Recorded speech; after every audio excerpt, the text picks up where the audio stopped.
Part about scaling is understanding your own skill set. Understand what skills you're going to hire at the very beginning. Dork out on this stuff. I love that. Dork out. Dork! Be a dork for a little bit. Everything around you is changing. The bottom line point is we put the research in. We know that things are innovating quickly. So pay attention to the innovations, implement, and don't get your ass left behind. Guys, it's 2025. Are you getting tired? Hold on. Are all your friends getting tired of you talking about it? And all these great ideas and all these millions you can make? Well, why don't you quit talking about it and be about it and start from step number one, and that's creating a business plan. And that's what we're going to do today, is talk about how to create a business plan in 2025. Absolutely. I think that's a very good start. So for me, the first thing I would do is set clear, achievable goals, right? And the simplest way I put it, and he may have a different way, but the simplest way that I put it is what's your goal that you want to make that year? Is it 100,000? Is it 200,000? Is it $1 million? It doesn't matter. What is your goal? Figure it out, set it. That's the number one thing you got to start with, is a goal. What do you 100%. And don't go crazy. You know what I mean? Like 1 to 3 years is a long enough goals for most bankers. You know, some want to see 5 years, but most really good bankers know that you can't project anything in 5 years, right? A lot of people and a lot of bankers and financial institutions and people want to see where you're going to go in 5 years, but you just can't project that far. So I always do my business plans 1 to 3 years. There you go. And I like doing something measurable. Like I was saying, you start with the goal, whatever that be, make it measurable. Make it 100,000 or 500 or whatever it be. And then I like to break it up by 12 and do it by the month or do it by the week. And you can just divide it out, do it like that. And then you know what your goals are quickly. You know if you can make them or where you can't. And if you can't make that first week's goal or that first month's goal, you know that you have to put a little extra effort into it the next month to meet that next goal and make up for whatever you didn't get. So that would be the first step for me. Step number 2, analyze market and industry trends and landscapes, right? We're in the roll-off dumpster business, right? So you got to know a little bit about the roll-off business to make a business plan. You can't just wake up one day and be like, I'm going to become rich. I had this idea. I'm not going to do shit for research. Guys, if you're going to present this to somebody with money that's going to give you capital, go in there and know what the fuck you're talking about. I mean, that's about as plain and simple as it gets. I agree with Josh. I mean, you can't just jump in and not do any research. The simplest form is do the research, understand where the trends are at, understand what business you're getting into, maybe the equipment that you're using, understand it to the T. That's why we've always said in some of our old podcasts is that I believe that we're so deadly over here because we've done it from the ground floor. You've heard us talk about it. You don't just get in the ground floor and willy-nilly every fucking thing. You got to get in there. You got to research it. You got to try. You got to take that step, and you got to do the work. Understand what business model you're getting into and understand what you're going to do to separate yourself from the people already in the business, right? You cannot do the same shit everybody else is going to do and expect to get their business. It just doesn't work, folks. You got to do something to separate yourself. We do something a little bit different than our competitors. We're both offering the same product. It's how the product is getting offered and how it's getting implemented. So understand where you're going, project it, do your research, and don't go in there like a dumbass to a banker because they're going to pick you apart and ultimately you're going to get denied. Topic number 3, financial forecasting and budgeting. So to simplify this for you guys listening, bigger companies, sure, they're going to have people that can do all the number crunching and send it all out there for you. But at the end of the day, you need to understand how much you're making and how much your expenses are, because the number one goal is what? Make profit. Yeah, to make bottom line net profit. Put that money in your pocket, folks. Exactly. It's not freaking rocket science. No. So like I said, to simplify this, the number one thing you need to understand is the money going out and the money coming back in. And the money coming in better be more than the money going out. Sometimes it's not, though. And the banker will know. That's right. That's right. So forecast there's multiple people that can help you put these business plans. My first business plan, I have a degree in environmental science and safety management. I don't know shit about business when I first got into this. I had to go to a local SBA office. Most large cities have them.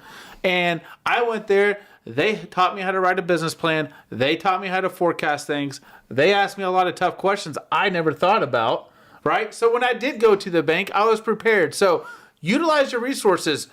Right now is a good time to start. Don't be lazy. When you are up and running, you're going to have to utilize every resource possible to be successful. If you have no money, quit making excuses.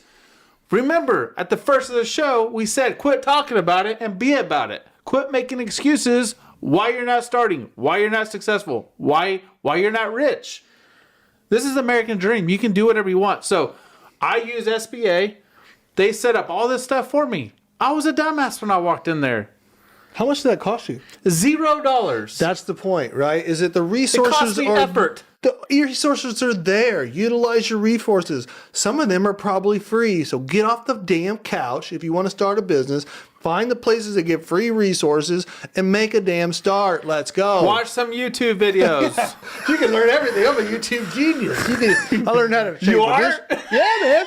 Other than getting subscribers, so hit the damn button for me if you would, please. Topic number 4, build a scalable operations. Banks like small businesses, but banks are in the business of loaning money. That's right. Right? If you are having a business plan and you're showing that you're going to make $50,000 and you need $10,000, you're probably not going to get their attention, folks. They'd be better off writing a car loan. Yeah, and a little bit more things to talk about as far as scaling goes and operation strategies is, look at the equipment. It goes down to the research. Look at what you're going to be doing and where you want to go and make sure you're set up for that.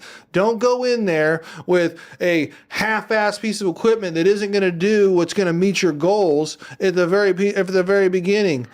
Get what you need out the gate and make the leap and do the work. Understand your skill sets. Part about scaling is understanding your own skill set. Understand what skills you're going to hire at the very beginning. Understand what type of equipment it's going to take. Understand how much that equipment's going to cost, which is going to go into your budgeting and forecasting. Research every little thing possible.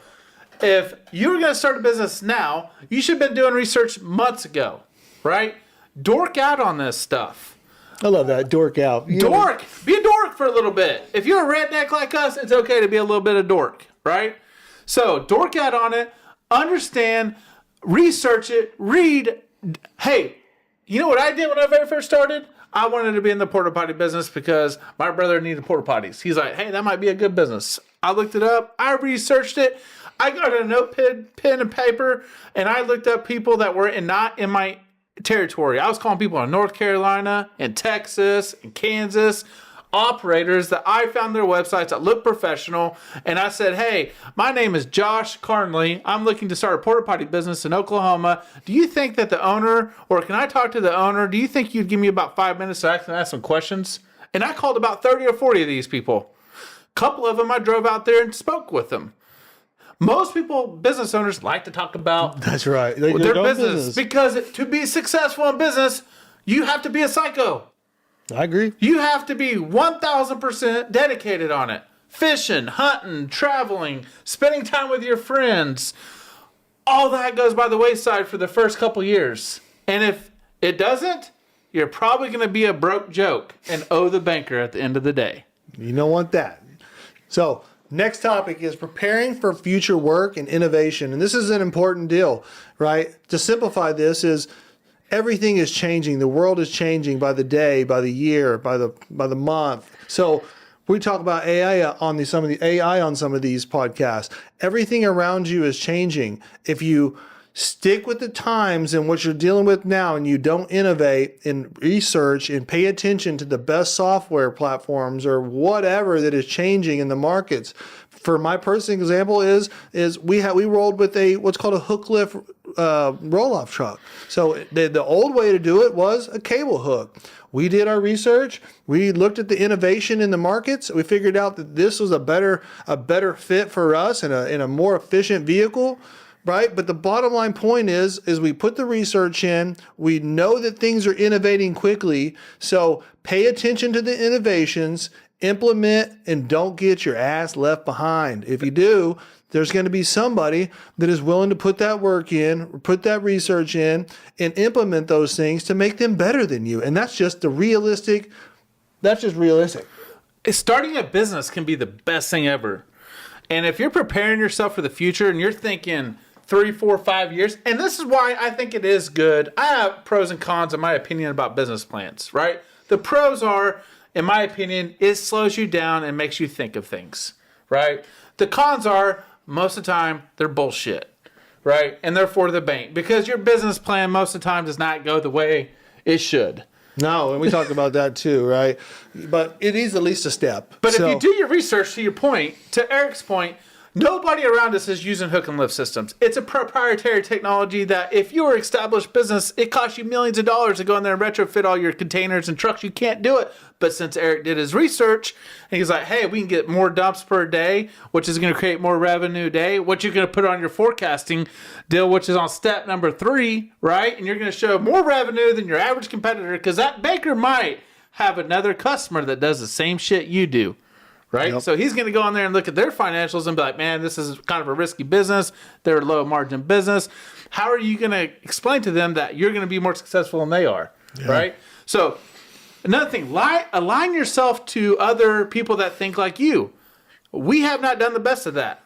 Right? So if you're going to pick out a software company, ask them, what does your future look like? What does your 3 to 5 year look like? If AI is coming our way, are they thinking about AI? Yeah, good and point. If they're not, go find somebody else because they're going to be left in the dust and you're going to be right there with them. So align yourself with people that are thinking in the forwards like you need to be. And if you're not, you're stupid. And this show is to teach you not to be stupid. Is to teach you all the stupid things that Eric and I have done in our world of running a business and starting multiple businesses and failing at a couple. We haven't really failed. And we sold. But we sold businesses that maybe didn't align with our goals or the business plan didn't go as it should, right? But the point is, watching this show is to help you not make the mistakes that you and I have made. Yep. And mistakes usually cost a lot of money. So time, money, energy, heartache. It could cause family issues. Nobody wants to talk about all that in business, right? Nobody wants to talk. If you get into business thinking that you're going to get all this freedom and this time off and you're going to be your own boss and you're going to be able to sit at home at 2 o'clock, go work for somebody because you're going to be broke. So, guys, to close this out, we're going to do a quick recap. So, number 1 topic we talked about is setting your goals. If it's a business plan, if it's just getting off the couch and starting your research, whatever it be, set your goals, get off the couch, make the move. And set those goals high. Quit being a freaking pussy. Right? Don't set a goal for $50,000. Put that on mute.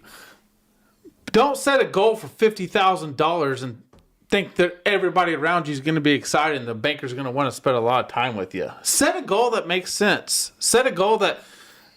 The reason why you want to set these goals is because this is not easy, folks. This shit is not easy, right? So make it worth your time. Exactly, exactly. So to recap, like I said, get off the couch, number 1, right? Set your goals, get off the couch. Look at the industry, do the research before you start your plan, before you get everything going. Do your research. The guy has a tattoo in the middle of his fucking forehead, and he's never owned a business and driving a Lamborghini he probably rented for the weekend at Miami. Don't listen to those fucking idiots. They don't know what they're talking about. Now, some guys with tattoos know what they're talking about on their foreheads, but not most of them don't. I would agree with that. So understand your money in and money out is the simplest terms.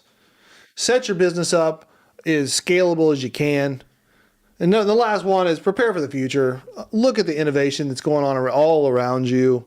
Do the research in it. Make sure you're making the right decisions, guys, and keep watching our show. We're going to keep sharing these tips. We're getting more and more subscribers. We need you. We need likes. We need shares. Help us out. And learn from us. Quit being a couch potato and get off the fucking couch and go start working on your business plan now.